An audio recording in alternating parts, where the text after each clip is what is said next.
Welcome everyone, this is मन्नत official YouTube channel. Last classes साथियों हमारी सीसीएस लीव रूल्स की हुई थी, जिसमें कुछ हमने एमसीक्यूज क्वेश्चंस कराए। तो पार्ट 3 हमने मेंशन किया था सीसीएस लीव रूल्स का। तो बच्चों के कमेंट आए कि लीव रूल्स का क्लास 1 अवेलेबल है, क्लास 3 अवेलेबल कराया गया था, लेकिन क्लास 2 कहाँ पे अवेलेबल है। तो वो बाई मिस्टेक हुआ था, क्लास 2 अवेलेबल नहीं था। तो अब आप इसको क्लास 2 समझ सकते हो, बिकॉज इसमें इंपॉर्टेंट एमसीक्यू की बात करेंगे। बाकी साथ के साथ आपको कुछ क्वेश्चंस इसमें देखने को मिलेंगे आपके एफआर से रिलेटेड। अब एफआर आप सबको पता है, फंडामेंटल रूल्स होते हैं। तो एफआर और एसआर की जो कंपाइलेशन फाइल है पार्ट 1, उसमें से आपको ये क्वेश्चंस देखने को मिल जाएंगे। ठीक है साथियों, अभी सीसीएस लीव रूल 1972 के एमसीक्यू की कुछ बातें करेंगे आपसे।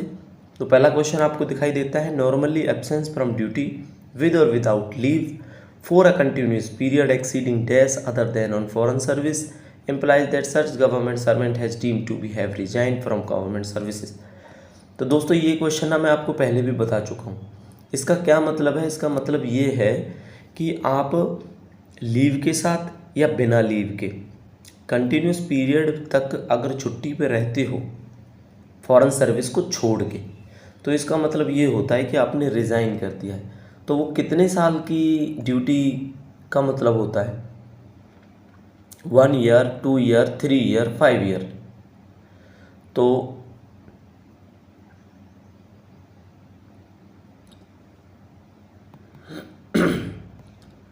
तो आपको यहाँ पे पता लगेगा कि आंसर होगा इसका 5 year.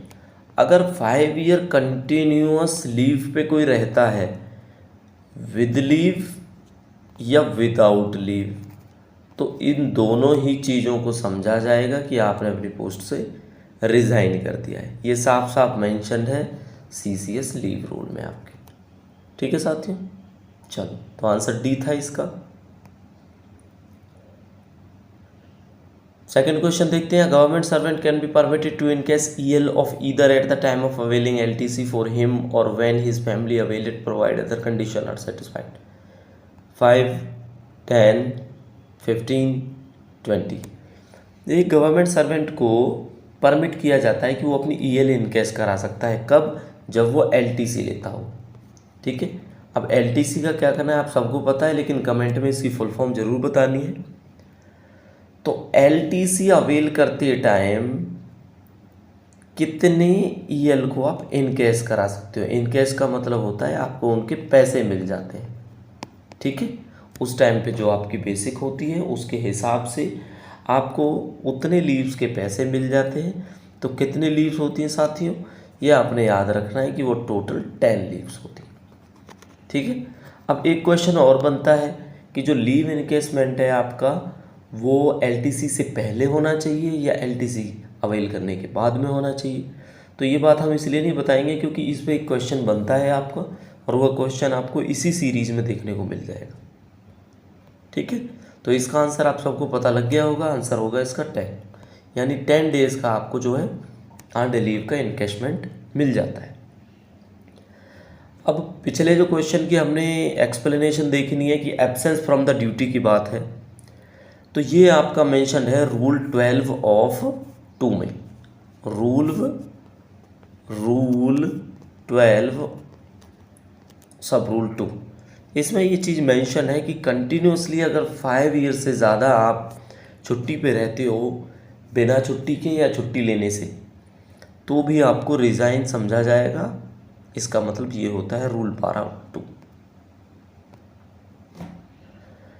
Sanction of leave encashment should be. अब यहाँ पे आपको कोई क्वेश्चन जो सेकंड दिखाई दे रहा है ना, ये इसलिए कि थर्ड क्वेश्चन हम पहले आपको पढ़ा चुके हैं। ठीक है, इसीलिए हमने उस चीज़ पे कोई ऑब्जेक्शन रेज नहीं करी कि पहले थर्ड आ गया या सेकंड आया। सैंक्शन बतानी है आपको लीव इनकैशमेंट की कि वो मोस्टली कब होनी चाहिए। ये बात मैं आपको अभी पूछ रहा था, तो मैंने कहा आपको थोड़ा वेट कर लेते हैं, तभी आपसे पूछने में ठीक रहेगा ये। तो पहला क्वेश्चन है आपका इन एडवांस, दूसरा होता है x post facto sanction of leave encashment, तीसरा होता है ना ए ना बी, चौथा होगा आपका ए और बी दोनों। तो देखो साथियों, जनरली बात कर रहे हैं ये, तो जनरली में ना सिंपल सा मतलब होता है इन एडवांस। ठीक है, लीव इनकेसमेंट का सीधा सीधा मतलब है LTC अवेल करने से पहले पहले आप इनको 10 डेज का लीव इनकेसमेंट अप्लाई करके अवेल कर लो। ठीक है, तो एक छोटी सी बात है आपको याद रखनी है। फोर्थ क्वेश्चन में देखेंगे whether interest is payable on delayed payment of leave encashment dues. कहते हैं कि जैसे लीव इनकेसमेंट का ड्यू है आपका, अब लेट पेमेंट होती है तो क्या इंटरेस्ट मिलता है डिलेड पेमेंट में? तो एक तो ये हाँ, एक ये नहीं, एक ये कि कह नहीं सकते, एक ये है कि नहीं ऐसा कोई प्रोविज़न नहीं है कि उस पर इंटरेस्ट मिले। तो साफ साफ बात साथियों यही है। ठीक है, अगर डिले हो भी जाता है आपका LTC जब आप इनकेस कराते हो, लीव इनकेसमेंट कराते हो, तो ऐसा कोई प्रोविज़न नहीं है कि जिसकी वजह से आपको डिलेड पेमेंट का इंटरेस्ट भी देखने को मिले। तो आंसर होगा यहाँ पे डी। ये LTC के क्वेश्चंस भी हैं आपके। ठीक है, LTC का भी टॉपिक है आपके सिलेबस में, तो लीव के साथ साथ में आपको ये LTC में देखने को मिल जाएंगे। तो आंसर इसका डी होगा साथियों।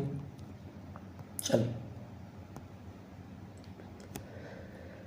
Maximum amount of study leave बतानी है आपने other than CHS officers during the entire service period. आपने सोचो 20 साल की में सर्विस ज्वाइन करती हो, 60 ईयर्स में आप रिटायर हो जाते हो, तो 40 ईयर्स का आपका करियर रहेगा सर्विस का। इस 40 ईयर्स में टोटल इसी को बोलेंगे आपके एंटायर सर्विस पीरियड। इस 40 ईयर के सर्विस में आप कितना टाइम स्टडी लीव पे स्पेंड कर सकते हो? तो दोस्तों 12 मंथ, 18 मंथ, 24 मंथ या 36 मंथ। तो आंसर होगा आपका यहाँ पे 24 मंथ। टोटल आप सर्विस पीरियड में 2 साल की स्टडी लीव अवेल कर सकते हैं। तो आई होप साथियों आपको ये चीज़ समझ में आ गई होगी। वीडियो अगर आपको इंटरेस्टिंग लगती है तो लाइक शेयर भूलने की ज़रूरत नहीं है। फर्स्ट टाइम अगर कोई हमारे चैनल का व्यूअर है तो वो चैनल को सब्सक्राइब कर ले, बिकॉज नेक्स्ट टाइम नोटिफिकेशन आपको इंस्टेंटली देखने को मिल जाती है। अच्छा, ये चीज़ ना रूल 51 के 2 में बोली गई है। कौन सी चीज़? कि CHS ऑफिसर को छोड़ के 36 मंथ की जो है आपको स्टडी लीव मिल जाएगी PG क्वालिफिकेशन के लिए। ठीक है, 36 मंथ का समझ में आता है ना आपको? 3 साल। अब ये PG के लिए बात कर रहे हैं, वैसे कितना था अभी पढ़ाया था आपको? 24 मंथ्स था, यानी 2 साल था। ठीक है, तो ये एक्सप्लेनेशन आपने याद रखनी है। Period of bond to be executed by the government servant while proceeding on study leave. तो जब देखो स्टडी लीव पे आप चलेंगे, अब आप ये सोच के चलो आप स्टडी लीव पे तो चलेंगे, कल को वो क्वालिफिकेशन एक्वायर करने के बाद आपकी कहीं बेटर जॉब लग जाती है या आप फ़ौरन चले जाते हो, तो इसमें तो गवर्नमेंट का नुकसान हुआ। तो क्या करना होगा, आपने एक बॉन्ड साइन करना होगा कि इस क्वालिफिकेशन के बाद भी मैं 2 साल, 3 साल, 4 साल यहीं पे काम करूँगा। तो 2 साल करेगा, 3 साल करेगा, 4 साल करेगा, 5 साल करेगा। वैसे आंसर इसका 3 साल होता है। ठीक है, तो 3 इयर्स का क्या होता है, उनको बॉन्ड एग्जीक्यूट करना होता है। एग्जीक्यूट का मतलब होता है साइन करना। ठीक है, तो यानी 3 साल का उनका बॉन्ड रहता है जब वो स्टडी लीव के लिए चले जाते हैं या वापस लौट के आते हैं। ठीक है,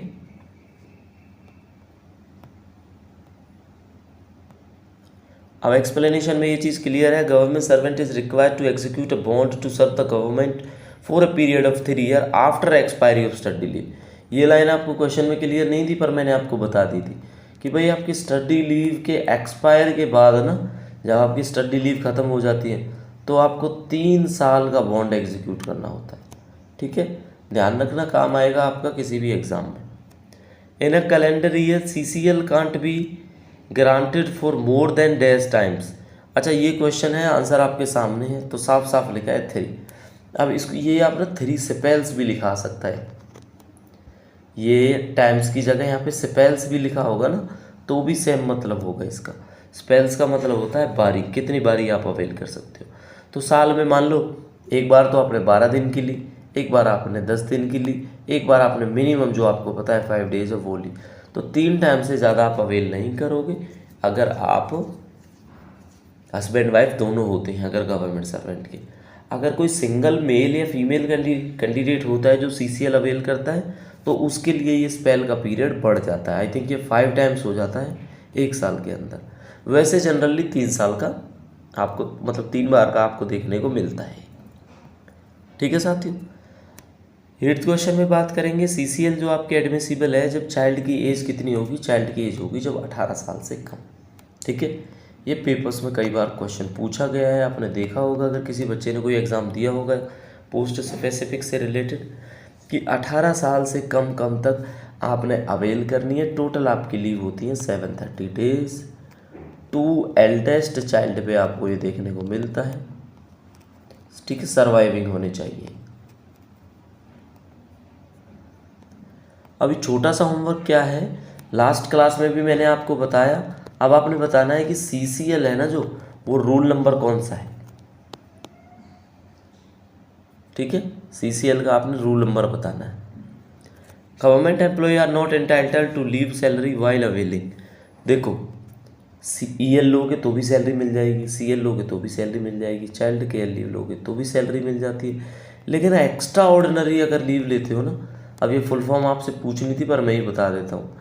एक्स्ट्रा ऑर्डिनरी लीव, अगर आप ये वाली लीव अवेल करते हो तो क्या होता है, आपको कोई लीव इनकेसमेंट या लीव सैलरी नहीं मिलती है। ठीक है, तब क्या होगा, आपकी सैलरी कटेगी या उस टाइम की सैलरी नहीं मिलेगी आपको, सिंपल। साथियों, क्वेश्चन 10 की बात करेंगे। Leave sanctioning authority can wave the production of medical certificate in case of an application for leave on medical ground if the period is less than. देखो बच्चों, एक चीज़ आपने याद रखनी है, आप मान लो मेडिकल लेते हो, ठीक है, आपने बोला कि स्टमक एक था, अब एम्प्लॉयर आपसे बोलेगा लाओ भाई मेडिकल सर्टिफिकेट। आप तो कहोगे कि 1 दिन का था, अब 1 दिन का क्या मेडिकल सर्टिफिकेट लाना। तो ये चीज़ ना CCS रूल में साफ साफ मेंशन है, अगर 3 डेज से कम आपको कुछ हुआ है ना, तो आप वो चीज़ मेडिकल बेसिस पे दिखा सकते हो। उसके लिए आपको मेडिकल सर्टिफिकेट दिखाने की कोई ज़रूरत नहीं पड़ती। तो ये क्वेश्चन पूछा जाता है, याद रखना आप। 3 दिन से कम का जो आपका पीरियड अगर होता है तो वो वेव ऑफ हो जाता है, किसके लिए, मेडिकल सर्टिफिकेट के लिए। मतलब उस ड्यूरेशन का आपको मेडिकल सर्टिफिकेट दिखाने की ज़रूरत नहीं पड़ेगी। ठीक है, तो ये मेडिकल सर्टिफिकेट, ये मेडिकल ग्राउंड की जो लीव्स हैं उनमें ये चीज़ मेंशन है, आप चाहो तो ये पढ़ सकते हो। तो ये क्वेश्चन दोस्तों आपका क्लियर हो चुका है कि 3 डेज से कम की अगर लीव होती है आपकी, तो आपका जो मेडिकल सर्टिफिकेट है वो वेव हो जाता है। ठीक है, वेव ऑफ हो जाता है, उसको शो करने की आपको ज़रूरत नहीं पड़ती। क्वेश्चन 11 की बात करेंगे। When a government servant apply for a specific kind of leave the authority doesn't have the power to. अब देखो, ये साफ साफ मेंशन है, आंसर आपने देख लिया होगा, ऑल्टर। देखो, अथॉरिटी या तो उसको सैंक्शन कर सकती है, या रिवोक कर सकती है, या मना कर सकती है, लेकिन चेंज नहीं कर सकती। ऑल्टर का मतलब क्या होता है, चेंज करना। आपको ये नहीं कह सकती नहीं CL की जगह आप EL लो, नहीं EL की जगह आप CCL लो, नहीं CCL की जगह आप मेडिकल लीव ले लो, तो ऐसा आपको नहीं बोल सकते। तो आंसर यहाँ पे होगा कि ऑल्टर नहीं कर सकते। ठीक है, जो भी आपकी लीव सैंक्शनिंग अथॉरिटी है, जिन्होंने लीव आपको प्रोवाइड करनी है, देनी है, जिनको आप लीव एप्लीकेशन लिखोगे, तो वो आपको ना लीव ऑल्टर करने के लिए नहीं बोल सकते। आपको हर चीज़ के लिए वो बोल सकते हैं, मना कर सकते हैं, लेकिन ऑल्टर नहीं करा सकते आपसे। ठीक है, तो ये रटा रटाया क्वेश्चन है CCS रूल्स का। Maximum number of earned leave बतानी है जो पर्सन को मिलती है serving in vacation department during each half year.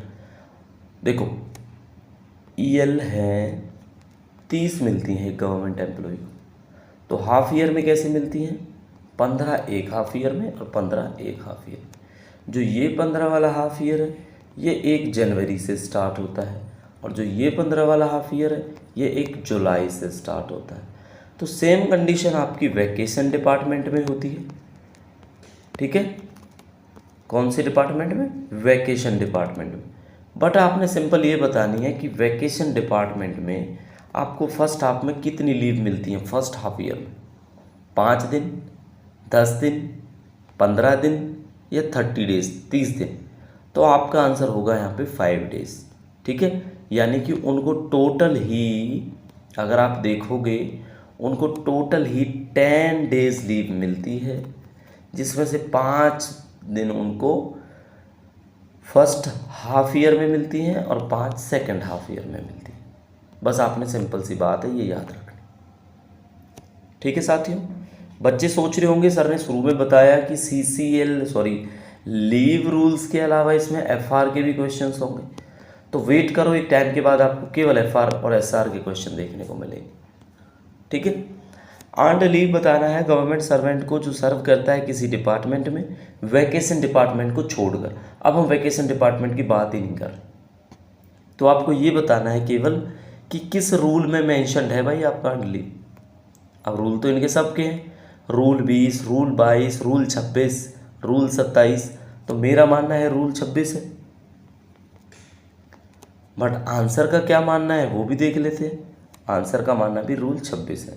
तो आपका रूल नंबर 26 में आपकी बात की गई है अर्न्ड लीव की, और ये साफ साफ लिखा है कि earned leave for the government servant serving in department other than vacation department.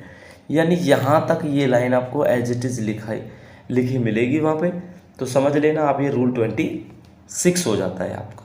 ठीक है साथियों, चलो क्वेश्चन 14 देखते हैं। हाफ पे leave is mentioned in which rule. अब हाफ पे लीव का बताना है आपको, 29 में, 30 में, 32 में, 26 में, तो ये आता है आपका 29 में। देखो 26 में क्या था आपका, क्या मेंशन था 26 में, अभी बात की है हमने लास्ट। 29 में आपको पता है हाफ पे लीव है, हाफ पे लीव, तो 26 में हम बात करते हैं अर्न्ड लीव की। ठीक है, धीरे धीरे ऐसे रूल्स आपने याद रखने हैं, क्वेश्चन वाइज आपको समझ में आता रहेगा। तो साथियों ये आंसर हो जाता है इनका हाफ पे लीव का।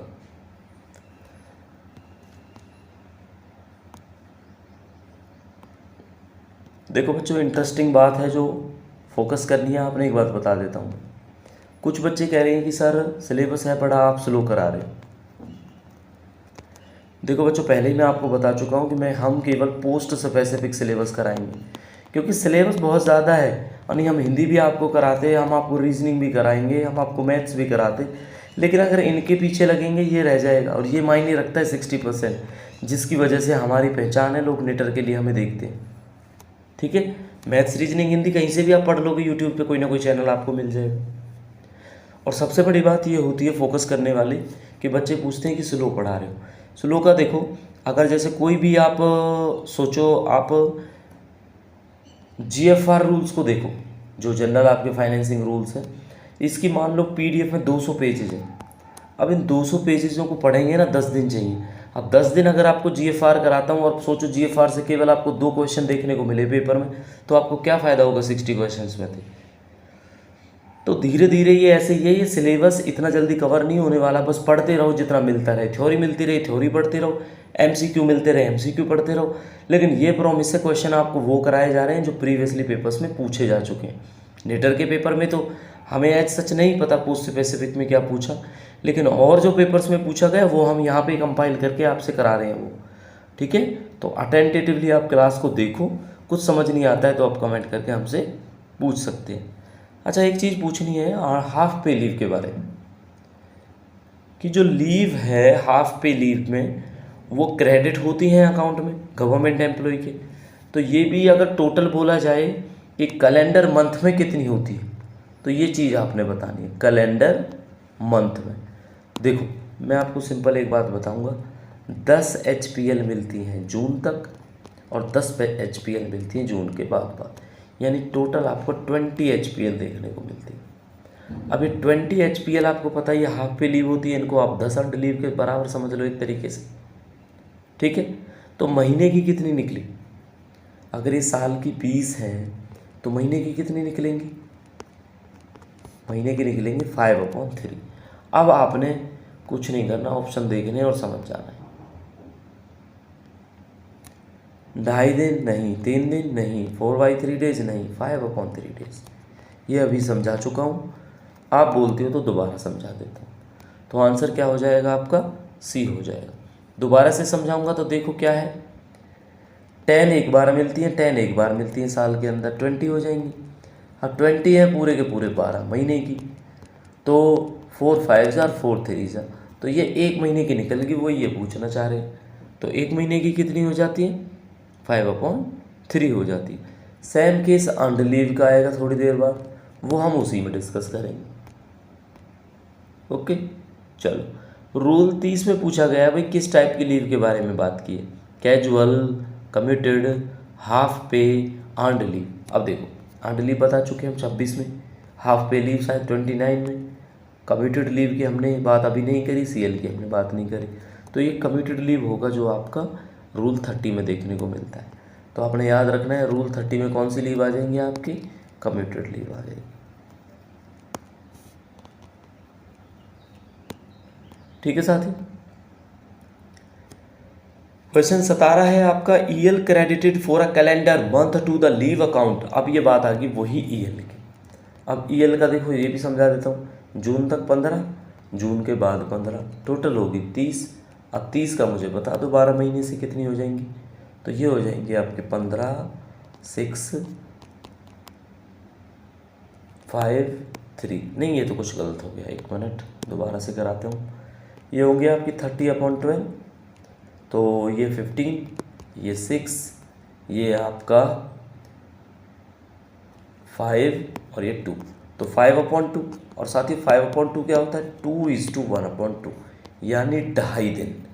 तो एक महीने में आपको 2.5 अंड लीव मिलती। अब तो मुझे लगता है आंसर छिपाने की भी ज़रूरत नहीं पड़ेगी, क्योंकि 2.5 दिन है, आपको पता लग ही गया होगा। तो ये समझाया मैंने आपको ईएल के लिए, ठीक है। और आपका जो है एचपीएल के लिए हम आपको समझा ही चुके हैं ऑलरेडी। अभी भी किसी बच्चे को समझ नहीं आता है तो मेंशन कर देना, नेक्स्ट कोई क्लास होगी उस क्लास में, किसी भी क्लास में इसका जिक्र हम जरूर करेंगे। क्वेश्चन 18 होता है आपका, मैक्सिमम डेज ऑफ ईएल बतानी है आपको जो ग्रांट की जाती है एम्प्लॉय को at the time as mentioned in CCS leave rule. अब मैक्सिमम डेज बतानी कि भाई कितने दिन की छुट्टी अर्नड लीव आपको कोई दे सकता है। तो देख के लगेगा बच्चे को या तो 30 दिन होगा सर या 60 दिन होगा, यानी 2 महीने होंगे। लेकिन आपको ये याद रखना है 6 महीने तक अलाउड होती है। 6 महीने आप कंटिन्यूअस ईएल ले सकते हो अगर आपके अकाउंट में है तो 180 डेज साथियों इसका आंसर हो जाता है। आपने सिंपल सा क्वेश्चन है, याद रखना है। क्वेश्चन 19 की बात करेंगे, एफआर कैम इनटू फोर्स। अब आप देख रहे हो यहाँ पे हेडिंग चेंज हो चुकी है। अब हम बात करेंगे आपके सीसीएस, एफआर एंड एसआर की। तो ये फाइल आपको हमारे प्लस मेंबर टेलीग्राम चैनल पे देखने को मिल जाएगी, वहाँ से आप रीड आउट कर सकते हैं, या अदर कोई और सोर्सेज है जहाँ से आपको ये फाइल मिलती है आप वहाँ भी ये पढ़ सकते हो। तो एफआर की सबसे पहले फुल फॉर्म आपने कमेंट करके बतानी है अभी, ठीक है, क्लास स्टार्ट करने से पहले एफआर की, कि एफआर कैम इनटू फोर्स। तो कब आते हैं आपके ऑप्शंस आपको दिए गए हैं, सिंपल ईयर के हिसाब से हम बात करेंगे। तो देखो ईयर के हिसाब से हम बात करते हैं तो 1950 में नहीं आए, 47 में नहीं आए, 22 और 20 में से हो सकता है।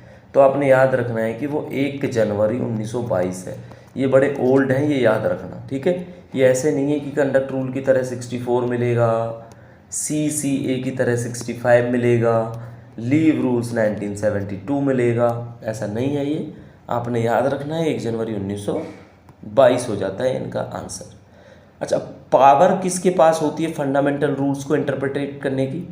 तो इंटरप्रिटेशन की पावर फंडामेंटल रूल्स की अब आप अपने माइंड से सोचोगे तो शायद लगेगा फाइनेंस के अंदर होगी, ठीक है, लेकिन मिनिस्ट्री ऑफ फाइनेंस के अंदर नहीं होती है, प्राइम मिनिस्टर के अंदर होगी यह भी नहीं होती है, नन ऑफ दीज होगा नहीं इसका, बिकॉज इसका आंसर आपका प्रेसिडेंट ऑफ इंडिया है। मतलब किसके पास पावर है इंटरप्रेट करने की फंडामेंटल रूल्स को? तो ये पावर है साथियों आपकी प्रेसिडेंट ऑफ इंडिया के पास। तो आंसर देखने को मिलेगा सी। सी मतलब प्रेसिडेंट ऑफ इंडिया। सब्सटेंटिव पे doesn't include which of the following. अब ये जो पे होती है ना, सब्सटेंटिव पे, अब आपने बस एक चीज़ याद रखनी है, ऑप्शन के हिसाब से आपको समझ में आ जाएगी कि भाई उस पे में क्या नहीं होता। देखो, उस पे में ना तो पर्सनल पे होती है, ना आपकी स्पेशल पे होती है, ना आपके एमोल्यूमेंट्स होते हैं। तो टोटल बात हुई ऑल ऑफ दीज की, ठीक है। नन ऑफ दीज होगा नहीं इसका, तो साथियों ऑल ऑफ दीज इसका आंसर होगा। यानी आपके एमोल्यूमेंट्स, आपकी स्पेशल पे, आपकी पर्सनल पे, ये चीज़ें इंक्लूड नहीं होती हैं जब बात करते हैं सब्सटेंटिव पे की, ठीक है। Salary of a government servant who is in foreign service is drawn from, अगर कोई गवर्नमेंट सर्वेंट की सैलरी की बात करेंगे जो फॉरेन सर्विस में काम करता है, तो उसको सैलरी कहाँ से मिलती है? Consolidated fund of India, foreign employer with the sanction of government, ये गवर्नमेंट है या गवर्नमेंट ऑफ इंडिया, ठीक है। Consolidated fund of the state, या बोथ ए एंड बी। अब ए एंड बी में है कंसोलिडेटेड फंड और foreign employer with the sanction of government of India. आपने सोचना है, बताना है, बाकी हम आपको समझा देते हैं। देखो, फंड इंडिया के फंड से नहीं मिलता, ये आपको वहीं के फंड से मिलेगा, लेकिन गवर्नमेंट की इसमें अप्रूवल होगी। फॉरेन जो आपका एम्प्लॉयर है, ठीक है, यानी जो फॉरेन एम्प्लॉयर है वो आपका सैंक्शन लेगा गवर्नमेंट ऑफ इंडिया से या गवर्नमेंट से, फिर आपको सैलरी मिलती है। तो आंसर इसका साथियों हो जाता है आपका बी। क्लियर? आई होप ये बात आपको समझ में आई होगी। एक गवर्नमेंट सर्वेंट को सब्सक्राइब करना है प्रोविडेंट फंड, जो मेंशन किया जाता है किस आपके रूल में, fundamental, FR 14, FR 15, FR 16, FR 18। तो साथियों ये आपका आंसर हो जाता है FR 16। FR 16 में ये बात की गई है कि a government servant should have to subscribe a provident fund, उनको एक प्रोविडेंट फंड को सब्सक्राइब करना बनता है, ज़रूरी है, ये बताया गया है आपका फंडामेंटल रूल 16 में, ठीक है। चलो, age of retirement is raised from 58 to 60 years. अच्छा, ये बड़ा इंटरेस्टिंग क्वेश्चन है।